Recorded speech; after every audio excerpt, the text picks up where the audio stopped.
वालेकुम अस्सलाम। बड़ा ही पुरजोर सलाम होता है आप सबका, पर सब साथ मिलकर करा करें और थोड़ा पोलाइटली। हाँ भाई, कैसे हैं सब?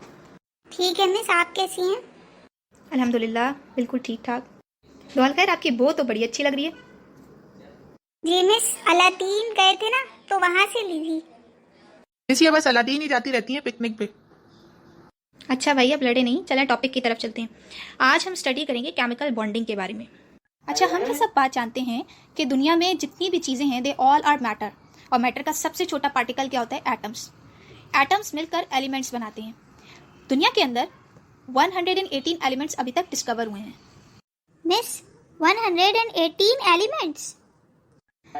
जी बेटा मुंतहा, 118 एलिमेंट्स अभी तक डिस्कवर हो चुके हैं। इसमें से बहुत सारे एलिमेंट्स एक दूसरे के साथ बॉन्ड कर लेते हैं, अटैच हो जाते हैं।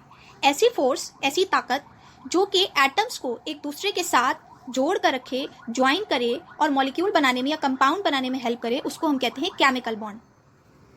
मिस दोबारा से बताइएगा एक बार। और आसान तरीके से समझाती हूँ। देखें, यहाँ पर आप देख रहे हैं पीरियोडिक टेबल। वो पीरियोडिक टेबल जो मोज़ले ने दिया था, इसके अंदर 118 एलिमेंट्स हैं। लेकिन आपने नाम सुने होंगे जैसे वाटर, इसके अलावा हाइड्रोजन गैस, इसके अलावा carbon dioxide gas. They all are compounds. और इन कंपाउंड्स के अंदर अगर आप देखें, जैसे कि वाटर, उसके अंदर एक एलिमेंट होता है हाइड्रोजन और एक एलिमेंट होता है ऑक्सीजन। ये दो अलग अलग एलिमेंट्स एक दूसरे के साथ कंबाइन कैसे होते हैं? एक बॉन्डिंग के जरिए। तो ऐसी फोर्स, ऐसी ताकत जो कि एटम्स को एक दूसरे के अंदर ज्वाइन करे ताकि वो एक मॉलिक्यूल बना सके, उसको हम कहते हैं केमिकल बॉन्ड। तो अब हम देखेंगे कि केमिकल बॉन्डिंग कितनी तरह की होती है और कौन कौन सी फोर्सेज होती हैं। अगर हम फोर्सेस ऑफ अट्रैक्शन की बात करें मॉलिक्यूल्स के अंदर, तो वो दो तरह की होती हैं। एक होती है इंट्रामॉलिक्यूलर फोर्स और एक होती है इंटरमॉलिक्यूलर फोर्स। दोनों में क्या डिफरेंस है? इंट्रामॉलिक्यूलर फोर्स के मतलब है विद इन अ मॉलिक्यूल, और इंटरमॉलिक्यूलर फोर्स के मतलब होते हैं बिटवीन टू सेम मॉलिक्यूल्स। कैसे? दोबारा से मेरे साथ बोलिए। इंट्रामॉलिक्यूलर फोर्स मतलब, जी हाँ, विद इन अ मॉलिक्यूल, जबकि इंटरमॉलिक्यूलर फोर्स के मतलब है बिटवीन टू सेम मॉलिक्यूल्स। देखें, आपको इस पिक्चर के अंदर HCl एक कंपाउंड नजर आ रहा है, हाइड्रोजन क्लोराइड जिसको कहा जाता है। अब अगर आप इसमें देखें तो हाइड्रोजन और क्लोरीन के दरमियान ग्रीन कलर से मार्क किया हुआ है, जबकि दो HCl के दरमियान ग्रे कलर से इंटरमॉलिक्यूलर अट्रैक्शन को शो किया हुआ है। इंट्रामॉलिक्यूलर फोर्स, जैसे मैंने आपको बताया कि विद इन अ मॉलिक्यूल, तो आप देख सकते हैं कि HCl खुद एक मॉलिक्यूल है, और उस एक मॉलिक्यूल के अंदर जो एटम्स हैं, यानी हाइड्रोजन एक एटम है और क्लोरीन एक और एटम है, इन दोनों एटम्स के दरमियान जो अट्रैक्शन होगी उसको हम इंट्रामॉलिक्यूलर अट्रैक्शन कहेंगे। लेकिन अगर बहुत सारे HCl मॉलिक्यूल्स की बात करें तो उन तमाम HCl मॉलिक्यूल्स के दरमियान जो फोर्स होगी वो कहलाएगी इंटरमॉलिक्यूलर फोर्स। यानी कि दो HCl या तीन HCl के दरमियान जो फोर्स होगी उसको हम इंटरमॉलिक्यूलर फोर्स कहेंगे। यानी मिस, वाटर मॉलिक्यूल के अंदर जो हाइड्रोजन और ऑक्सीजन के दरमियान फोर्स है वो इंट्रामॉलिक्यूलर फोर्स कहलाएगी, और दो वाटर मॉलिक्यूल्स के दरमियान जो फोर्स होगी वो इंटरमॉलिक्यूलर फोर्स कहलाएगी। Good Maham and Muntaha. इतने समझदार कब से हो गए आप लोग वैसे? मिस मैं तो बचपन से हूँ, लेकिन माहम का पता नहीं। ओके खवातीन बनना बंद कर दीजिए, अपनी आवाज़ें थाम के रखिए। अच्छा भाई, आज जो हम बॉन्डिंग डिस्कस करने जा रहे हैं that is ionic bond, and it's a type of intramolecular force. Intramolecular force में जो मेन बॉन्डिंग है उसमें कोवेलेंट बॉन्डिंग है, आयोनिक बॉन्डिंग है और कोऑर्डिनेट कोवेलेंट बॉन्ड है। आज हम आयोनिक बॉन्डिंग को डिटेल में स्टडी करेंगे। अच्छा, मुझे ये बताएं कि डिफरेंट कंपाउंड्स हैं, जैसे वाटर है, कार्बन डाइऑक्साइड गैस है और सॉल्ट है। तीनों अलग अलग कंपाउंड्स हैं, तीनों की स्टेट्स भी अलग है। उसकी वजह क्या हो सकती है? जी मिस, मुझे पता है आंसर इसका, मुझे पता है। जी आसफा बताइए। मिस, अल्लाह की मर्जी, उसकी वजह से ही तो हर कंपाउंड की अलग अलग स्टेट्स हैं। बेटा आसफा, मैं इसके पीछे लॉजिक पूछ रही हूँ कि ऐसा क्यों है, अल्लाह ताला ने ऐसा क्यों रखा है। पहले मैं आपको बताती हूँ। एक्चुअली हर कंपाउंड की अलग अलग स्टेट्स होने की वजह उसकी बॉन्डिंग है, उसके मॉलिक्यूल्स के दरमियान अट्रैक्शन है। किसी के दरमियान बहुत टाइट बॉन्डिंग होती है और किसी के दरमियान कुछ लूज बॉन्डिंग होती है। डिफरेंट टाइप्स ऑफ बॉन्डिंग्स की वजह से मॉलिक्यूल्स की स्टेट्स अलग हो जाती हैं। कुछ सॉलिड होते हैं, कुछ लिक्विड होते हैं और कुछ गैस होते हैं। अच्छा, जो डिफरेंट एटम्स के दरमियान बॉन्डिंग होती है वो किस बेस पर होती है?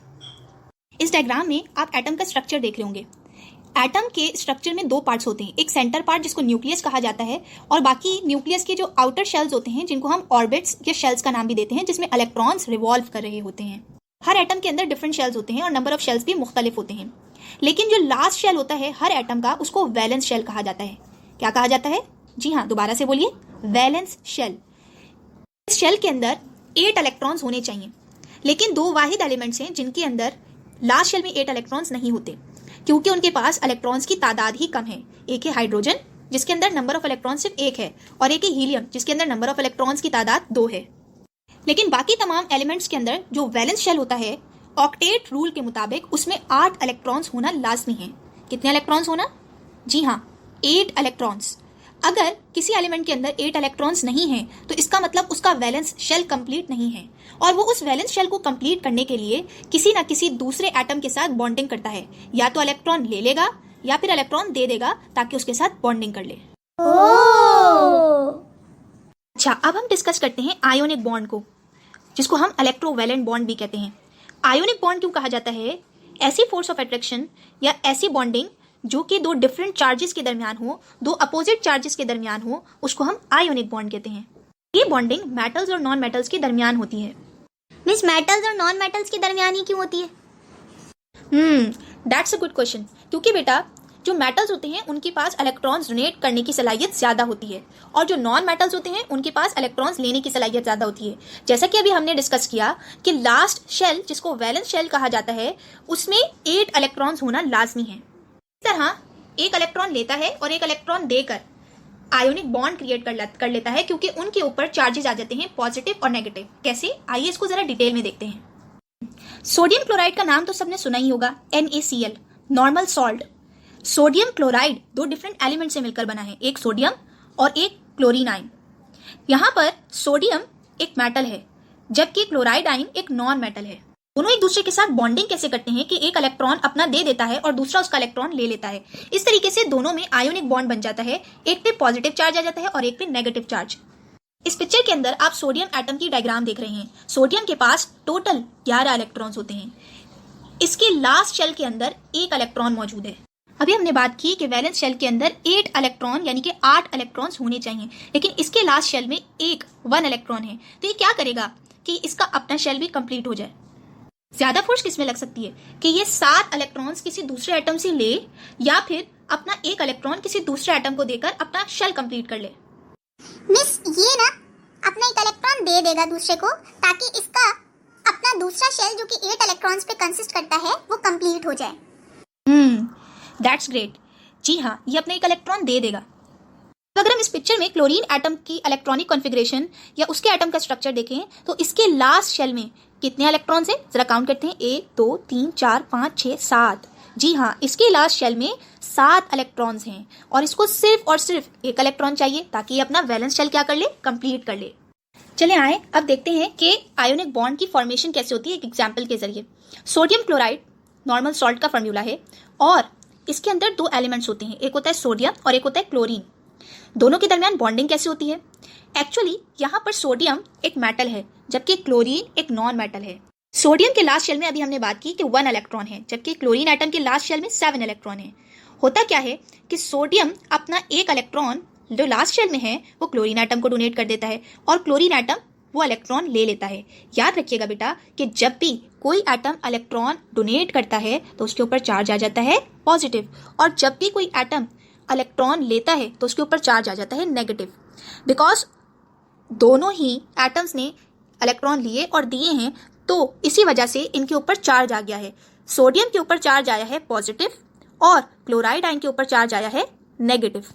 अपोजिट चार्जेस एक दूसरे को अट्रैक्ट करेंगे और इनके दरमियान जो बॉन्डिंग बनेगी उसको क्या कहा जाएगा? जी हाँ, इलेक्ट्रोवैलेंट बॉन्ड या फिर आयोनिक बॉन्डिंग। पिक्चर के अंदर आप देख सकते हैं कि सोडियम के लास्ट शेल में जो 1 इलेक्ट्रॉन है वो डोनेट कर देता है क्लोरीन एटम को। ये देखिए, यहाँ से सोडियम से क्लोरीन एटम के पास ये इलेक्ट्रॉन जाएगा।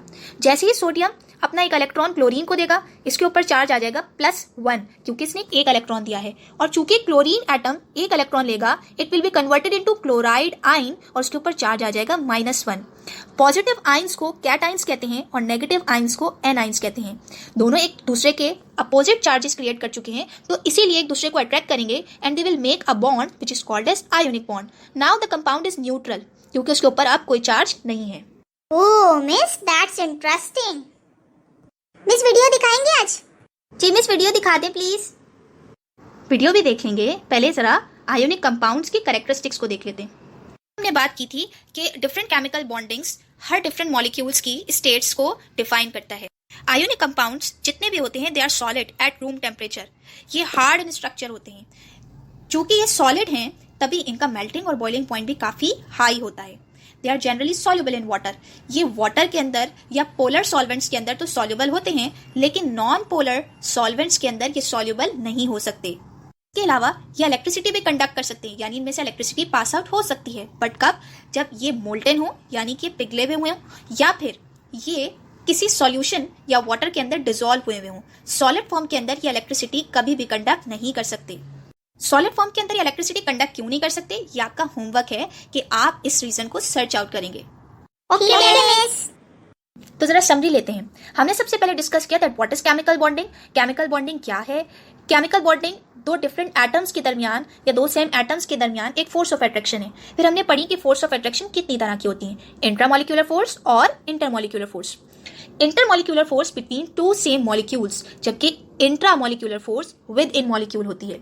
एक और क्वेश्चन जिसका आंसर आप लोग मुझे कमेंट सेक्शन में देंगे वो ये कि आज जो हमने आयोनिक बॉन्डिंग पढ़ी है ये इंट्रामॉलिक्यूलर फोर्स है या इंटरमॉलिक्यूलर फोर्स है।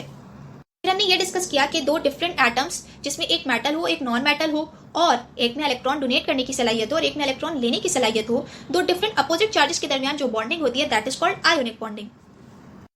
जब भी कोई एटम इलेक्ट्रॉन डोनेट करता है तो उसके ऊपर क्या चार्ज आता है? जी हाँ, पॉजिटिव।